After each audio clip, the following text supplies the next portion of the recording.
Hi everybody, it's Sophie calling from Australia to say hi to the Big Ideas Learning community and the National Geographic community and anyone else who has tuned in to our blogs and videos and Laurie's lessons. We're really happy to be collaborating and bringing support in our math community and in our teaching community at this really difficult time.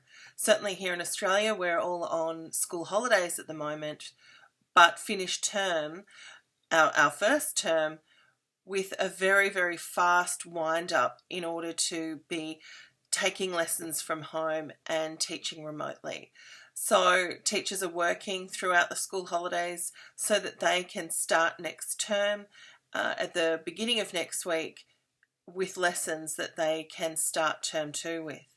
I know that your term is still running over there and you are very, very quickly finding ways to support your students remotely and giving them every form of support that you possibly can. We are here to support you at this really difficult time and know that I wanted to really remind you that we're in this together.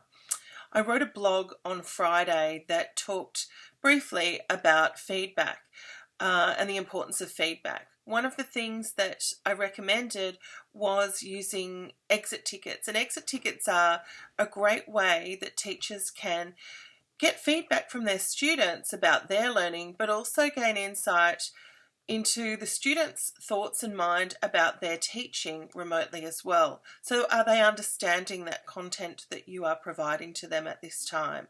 How do they feel? What have they learnt? What questions do they have? The great thing about exit tickets are you can obviously address these individually, but what I would recommend is pulling them all together and really linking them up with your success criteria. So that clarity of instructional practice, the clarity of your lessons, still connecting with learning intentions and success criteria, and then the questions that you ask in your exit ticket at the end of the lesson might be, what are 3 things that you learned today? What is one question that you still have? And then addressing them as a whole class. So having a look at those exit tickets, seeing what things are understood, what misconceptions there still may be, and then perhaps addressing them as a whole class. Or, as I said, they can be used individually for students who are still finding content perhaps very easy, or finding that they have major misunderstandings that need to be addressed one-on-one. It's a great way, though, really to gain an insight into your own teaching, into the way that are you having clarity with your instructional practice, particularly at this online time. Really using those exit tickets to gather information about the where to next. And often in feedback, the notion of where to next is the component that is left off. So we really want students to know, where are they in their learning? How does that link with that success criteria? Where are they going?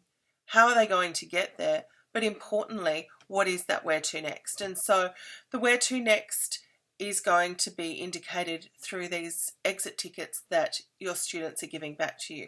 The simpler the better, and if it is students who perhaps need non-verbal, perhaps very young students, you can use emojis, you can use faces that are happy, sad or indifferent faces. But really, the most valuable feedback that you're going to get is written feedback back to you. Or perhaps even in an exit ticket, that the students are sending you a short video of themselves articulating a question that you're asking them. I'd love to hear how you have gone with your exit tickets, and even sending them through to us so we can share to others would be absolutely wonderful. So I hope that you were able to access some of those websites that go hand in hand with the Big Ideas texts, or with whatever work that you are doing with your students at the moment. I know that Laurie will be talking about, on our Facebook Q&A, she'll be talking about some of the resources that Big Ideas have on their Big Ideas online work that will be able to support you with that type of feedback as well. But those websites that we provided to you in the blog are ones that can be used in any lesson at all. So it doesn't have to be in math lessons, it can be in any lessons where that feedback needs to be useful. I mean, I would love to know are these blogs and are these videos useful? What other things would you like to hear about? So any type of feedback to the teacher is always valuable. Again, at this really difficult time, I'm sending my love and strength and hope through to everyone in the United States and globally.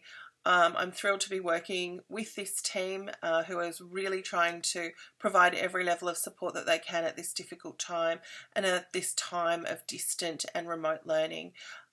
We will be bringing you weekly updates, weekly blogs, more information, short videos, Q&A sessions, lessons with Laurie, and anything else that you would like.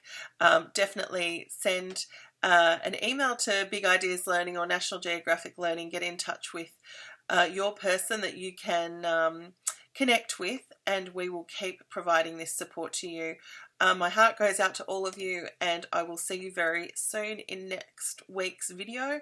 And please join us for our Facebook Q&A session, and any questions that you have, that you can contact me or Laurie or Big Ideas or National Geographic Learning online on Twitter.